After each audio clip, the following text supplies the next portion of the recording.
আসসালামু আলাইকুম। আজকের যে ভিডিওটা আপনারা দেখছেন এই ভিডিওটার জায়গায় অন্য একটা ভিডিও আপলোড হওয়ার কথা ছিল। নুরুর 2-3 দিন আগে সে আমাকে নিয়ে কিছু কথাবার্তা বলেছে সেই প্রশ্নের জবাব দেওয়ার জন্য। সেখানে সে ভিডিওটা আসলে এখন এই পরিস্থিতির সাথে মানানসই না, যে কারণে আমি আর দেইনি। ওই ভিডিওতে কী ছিল সেটা আর এখন বললাম না। আমি মানুষের আবেগের প্রতি সম্মান জানাই। যদিও নূরের যে ঘটনা এটা নূরেদেরই কর্মফল কিভাবে সেটা আপনাদেরকে আমি বলি। ধরেন 5 তারিখের পর থেকে এখন পর্যন্ত আপনি দেখেন তো আমার সাথে যাদের যাদের বাজছে, যে বিষয়গুলো নিয়ে আমি কথা বলছি, আমি ধরেন বিডিআরের বিচার চাই, এটা নিয়ে সেনাবাহিনী আমার শত্রু। আমাকে সেনাবাহিনী নাকি হুমকি মনে করে, আমি নাকি হুমকি সেনাবাহিনীর জন্য। আমি জানি না এই দেশ এই সেনাবাহিনীর বিরুদ্ধে কখন গিয়েছে। তো তারা বলেছে আমি হুমকি। এরপরে 32 নম্বর, এই আজকে যে নুরুল হক নূর মার খেলেন, এই নূর নিজে বক্তব্য দিয়েছেন, বিশাল জ্বালাময় বক্তব্য। 32 নম্বর যারা ভাঙতে গিয়েছে তারা নাকি মব সৃষ্টি করছে। মব আমরা যদি নাকি সৃষ্টি করে থাকি কোনো জায়গায়, তাহলে 5ই আগস্ট একটা মব ছিল, ওটা তো আইন মেনে করা হয়নি, তাই না? এই বর্তমান সরকারটা যে একটা মবের সরকার, আপনি যদি সেটাকে মব বলেন, আর যদি না বলেন, যদি বিপ্লব বলেন, তাহলে বিপ্লবীরা তো এরকমই করবে। বিপ্লবীরা তো আইন মেনে তারপরে কাজ করবে না। বিপ্লবীরা করছে। গতকালকের এই 2 দিন আগের যে ঘটনা, লতিফ সিদ্দিকী সহ আওয়ামী লীগের নেতাকর্মীরা এই যে ডিআরইউতে বসে যেই মানে আওয়ামী লীগের আপনার অর্থায়নে সশস্ত্র বিপ্লব করার যেই পরিকল্পনা তারা সেখানে করেছিল, সেখানে পুলিশ গিয়েছিল, নুরু সাহেব আপনি গিয়েছিলেন, বিএনপি গিয়েছিল, জামাত গিয়েছিল, এই মব গিয়েছিল। মব যে তাদেরকে ধরেছে। এই বিপ্লবীরা যেদিন থেকে মাঠ থেকে উঠে যাবে, তারপরের দিন থেকে আপনি খেলা দেখবেন। যাদেরকে আপনারা এখন মব বলে, তারপরে হ্যাঁ যারা দখল করছে, চাঁদাবাজি করছে, সেটাকে আপনি ধরেন, কোনো সমস্যা নাই। কিন্তু এই বিপ্লবীরা যদি মাঠ থেকে উঠে যায়, তাহলে আনসারদের ওইখানে যে ঘটনা, আনসাররাই যে গিয়ে সচিবালয়ে ঢুকতে চেয়েছিল, কি হইতো সেদিন? যেদিন কিনা আপনার এই ডিআরইউতে যেটা হলো, সেখানে এরা না থাকলে আপনি কে যাইতো? এরাই তো গিয়ে এখানে বিভিন্ন সময় বাঁচাচ্ছে, এরাই তো রাস্তায় নেমে আসে, সব দলে দলে নেমে এসে তারপরে এইভাবে ঠেকাচ্ছে। সো 5 তারিখের পর থেকে আজ পর্যন্ত এই বিপ্লবীরাই রাস্তা ঠিক করেছে, পুলিশের দায়িত্ব পালন করেছে, থানা বন্ধ ছিল, এগুলো এই বিপ্লবীরা করেছে। আপনারা সেটা এখন নাম দিয়েছেন মব নাম দিয়ে আপনারা কি করছেন সেটা একটু বলি। আমি নুরুর ব্যাপারে 2-একটা কথা বলি। আমার এই ভিডিওতে অনেক বাজেভাবে বলেছিলাম, অনেক কিছু ছিল, সেটা আনতে চাই না, ছোট করে একটু বলতে চাই। আপনারা এই যে আন্তর্জাতিক অপরাধ ট্রাইব্যুনাল, তাজুল ভাইরে চেনেন? যাদের ওনার সাথে কথা বলার সুযোগ আছে, তাজুল ভাইকে জিজ্ঞেস করেন। উনি বসার 1 সপ্তাহের মাথায় নুরু তার নিজের লোক প্রসিকিউটর হিসাবে সে সেখানে বসাবেন। তাজুল ভাইকে সেটা বলেছেন, তাজুল ভাই বলেছেন যে আমি এই প্রক্রিয়ার ভিতর দিয়ে আসতে পারবো না, এটা এইভাবে করা যাবে না, এটা যথাযথ কর্তৃপক্ষের মাধ্যমে আসতে হবে।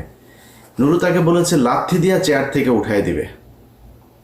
তাজুল ভাইয়ের সাথে কথা বললেন, তাজুল ভাই আমার জানাইলো, ভাই এই বেয়াদবের সাথে কথা বলতে পারবো না ভাই, এটা একটু দেখেন তো। আমি একটা পোস্ট করলাম ফেসবুক, আপনাদের যাদের মনে আছে নিশ্চয়ই আপনারা জানেন, যে নুরু তোমার 1 ঘন্টা সময় দিলাম, তুমি তাজুল হচ্ছে আমাদের কলিজা, তুমি কলিজায় হাত দিয়েছো, এরকম একটা পোস্ট করে তারপরে দিলাম। 15 মিনিটের মাথায় গিয়ে তাজুল ভাইয়ের সাথে গলাগলি করে একটা ফেসবুকে পোস্ট দিলাম, আমি আমার পোস্ট ডিলিট করে দিলাম, ঘটনা শেষ। স্বাস্থ্য মন্ত্রণালয়ে স্বাস্থ্য উপদেষ্টা, আপনি তাকে দেখেন না, তাকে এই দেশের অনেক অভিযোগ থাকবে, কিন্তু স্বাস্থ্য উপদেষ্টা ঘুষ খেয়েছে, দুর্নীতি করেছে, এটাকে বলতে পারবেন? এটা বলতে পারবেন না। স্বাস্থ্য উপদেষ্টা তিনি একজন খুব সৎ একজন মানুষকে তার ব্যক্তিগত সহকারী হিসাবে দায়িত্ব দিয়েছেন। সেই ব্যক্তি জুলাই আন্দোলনে নিজের জীবন বাজি রেখে যেসব শিক্ষার্থীরা যাচ্ছিলেন, যাদেরকে চিকিৎসা দেওয়া হচ্ছিলেন না, তিনি নিজে থেকে তার নিজের কাছে যা ছিল সেগুলো দিয়ে তিনি চিকিৎসা দিয়েছেন। সেই ব্যক্তি স্বাস্থ্য উপদেষ্টার ব্যক্তিগত সহকারী হয়ে একজনকে নিয়ে রাশিয়াতে গিয়েছেন। এই ডাক্তার, তিনি হচ্ছে হাসান ভাই, তিনি রাশিয়াতে পড়াশোনা করেছেন। ওইখানে গিয়েছেন, তার পরিচিত যেসব সিনিয়র প্রফেসর আছেন তাদেরকে দিয়ে সার্জারিগুলো করাচ্ছেন। একজনকে নিয়ে গিয়েছেন, যাওয়ার পরে এই নুরু আপনার তাকে দ্রুত তার বিরুদ্ধে অভিযোগ দেওয়ার জন্য, তাকে গ্রেপ্তার করার জন্য সে নাকি অনেক টাকা পয়সা নিয়ে তারপরে রাশিয়াতে পালিয়েছেন। এই নুরু বলেছেন, এই নুরুর দল বলেছে তাদের প্রায় 200-250 পোলাপান নিয়ে যায় সেদিন দুদকেই করেছে। তো পরে সেই ঘটনা আমি তো জানি না, যা আমি মনে করলাম হয়তো সত্যিই বোধহয় এরকম কিছুই হবে। পরে সেই ছেলে, সেই পিএস আমার সাথে যোগাযোগ করলো, ভাই এই ব্যাপার।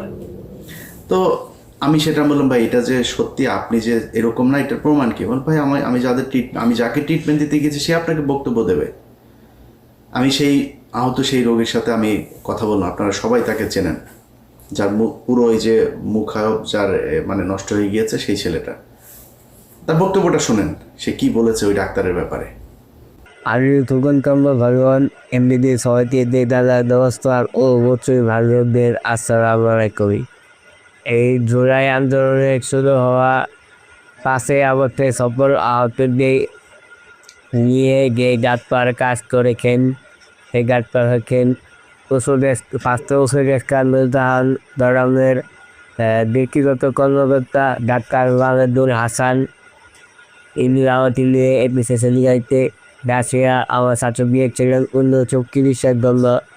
তো আমি এখন শুনতে পাচ্ছি ওনার নামে অনেক মিথ্যা গুগল সরকার উনি নাকি কোটি টাকা রাশিয়া সাবস্ক্রাইব করেছেন।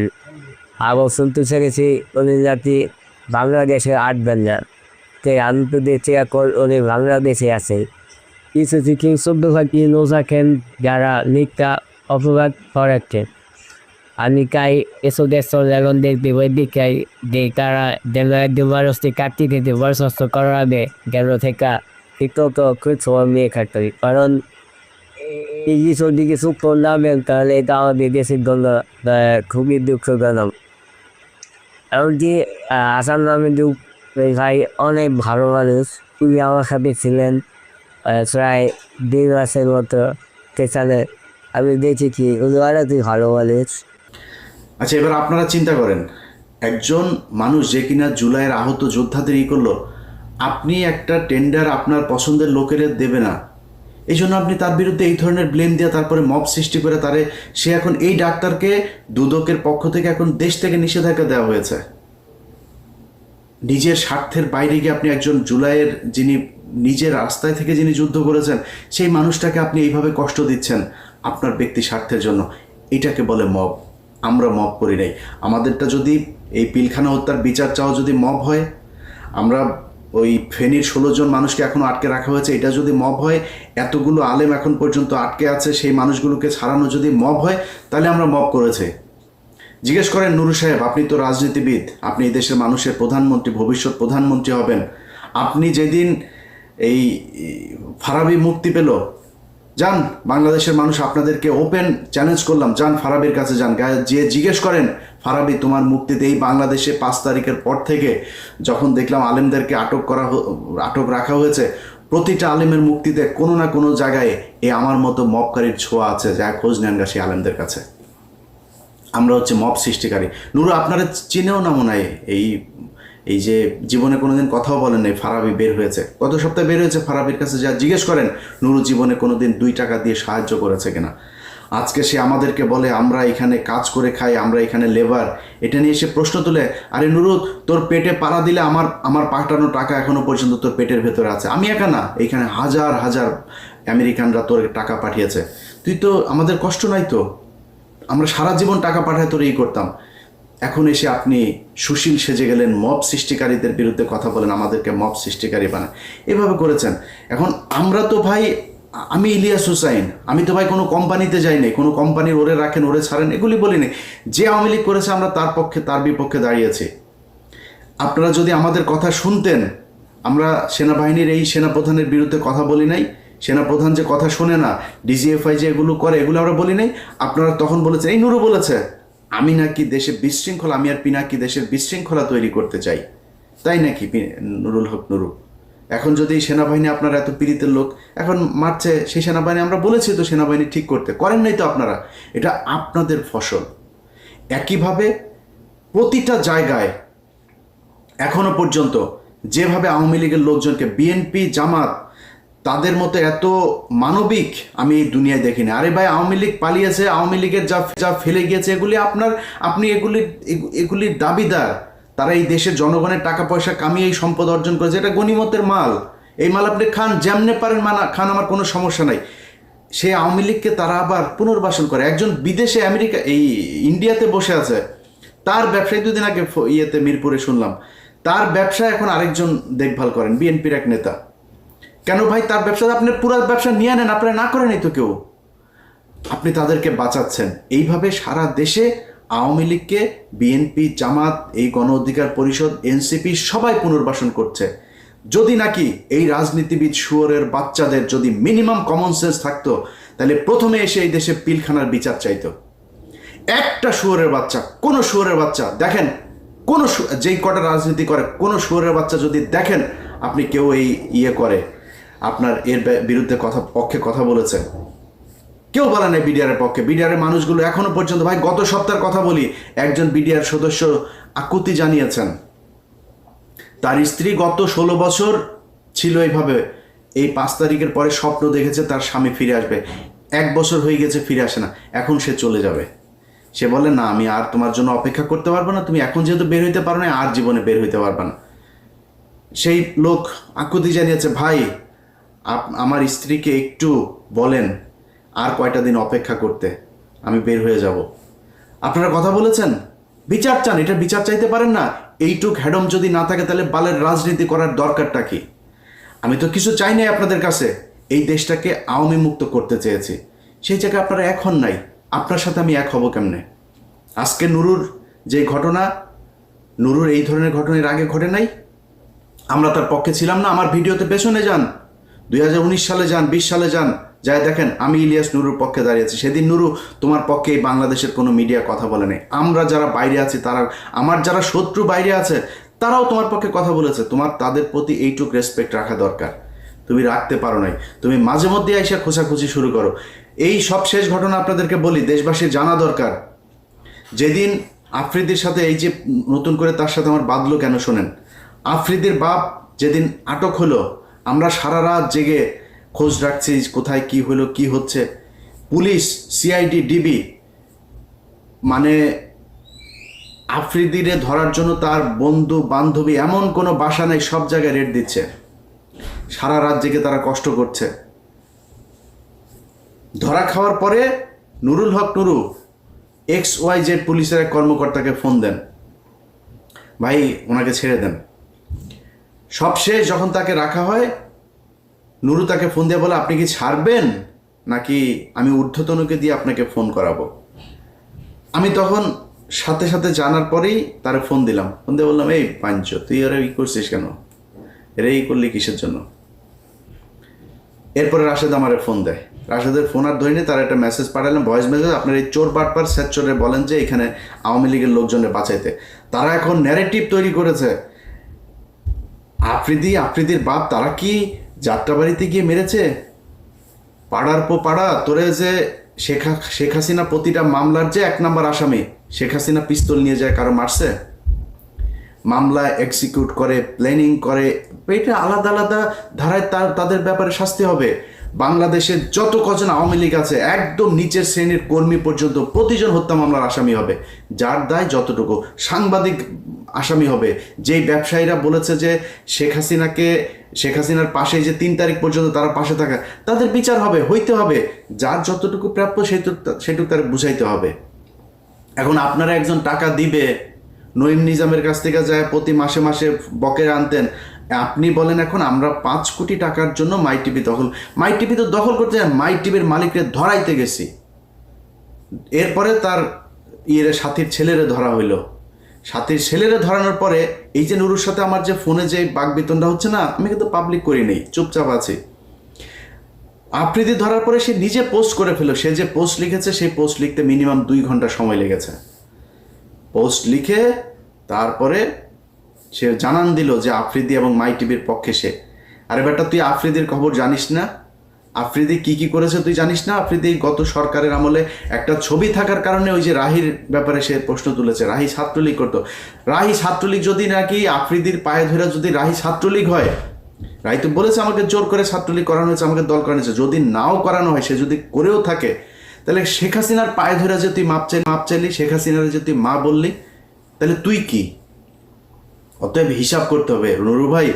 আপনি বিএনপির যাদের বিরুদ্ধেও এখন কথা বলি, তারা ভাই এই দেশে রাজনীতির জন্য, এই দেশে আওয়ামী লীগের বিরুদ্ধে কথা বলতে গিয়ে নির্যাতন সহ্য করেছে।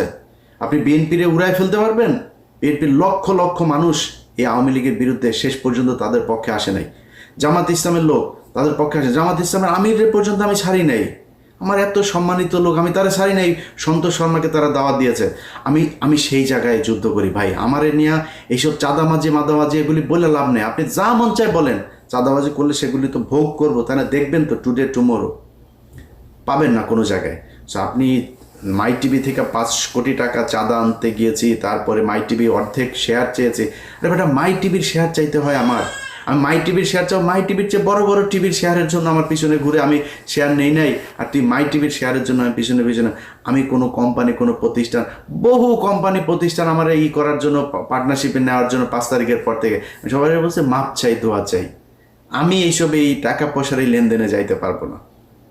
ইভেন বাংলা এডিশন যে ওপেন করেছি, বলেছে ভাই টেলিভিশনের জন্য চান, পত্রিকা প্রিন্টের জন্য এত কিছু চাইনি, জাস্ট অনলাইন পোর্টাল হিসাবে পারমিশন চেয়েছে। এখানে একটা টিম থাকবে, খুব স্মার্ট কিছু ছেলে পেলে কাজ করবে, তাদেরকে নিয়ে আমি একটা টিম তৈরি করতে চাই। তারা এই দেশের একদম এই আওয়ামী লীগ এবং ভারতের ব্যাপারে, প্রথম আলো, ডেইলি স্টার, তাদের ব্যাপারে অতন্ত্র প্রহরীর মতো কাজ করবে। এই জন্যই এসেছি, এর বাইরে কোনো কিছু না। আপনাদের কাছে অনুরোধ জানাই ভাই, যারা এখনো পর্যন্ত সচিবালয়, পুলিশ, প্রশাসন, সেনাবাহিনী সব জায়গায় আওয়ামী লীগের লোকজনকে টাকা পয়সা নিয়ে তারপর বসিয়ে রেখেছেন, এর বিচার আপনাদেরকে, এই নুরুর মতো, নুরু যেভাবে আঘাতপ্রাপ্ত হয়েছে এইভাবে আপনাদের কপালে ফিরে আসবে। নুরুর এটা দেখে আপনারা অনেক কষ্ট পেয়েছেন, আমি খুব বেশি কষ্ট পাই নাই। কারণ কি জানেন, নুরুর চাইতে ভয়ঙ্কর পরিণতি এই দেশে হবে যদি আওয়ামী লীগ ফেরত আসে। আর সেই আওয়ামী লীগকে ফেরত আসার জন্য, তাদেরকে পুনর্বাসিত করার জন্যই নুরুরা কাজ করেছে। কোনো জায়গায় 5 তারিখের পর থেকে দেখবেন না যে তারা বলেছে ওকে ঠিক আছে, অমুকের ব্যাপারে শুনলাম, আমরা সেখানে যাই, গিয়ে টাকা নিয়ে এসছে। এখন ওই কথা যদি নাকি আপনাদেরকে এক এক করে যদি বলতে হয়, সেটার জন্য ভিডিও তৈরি করেছিলাম, কোথায় কোথায় কি করেছে, বাট পরিস্থিতিটা আমাকে সেই ভিডিওটা আপলোড করতে দেয় নাই, দিলাম না, এতটুকুই বললাম। এখনও সময় আছে, নুরু সহ বিএনপি, জামাত যারা যারা আছেন, এই বিপ্লবীদেরকে মব ট্যাগ দিয়ে তারপরে আওয়ামী লীগকে পুনর্বাসিত করে যদি নাকি দেশ চালাইতে চান, আপনাদেরকে সামনে আরও অনেক বিপদ বইতে হবে। ভালো থাকেন, আল্লাহ হাফেজ।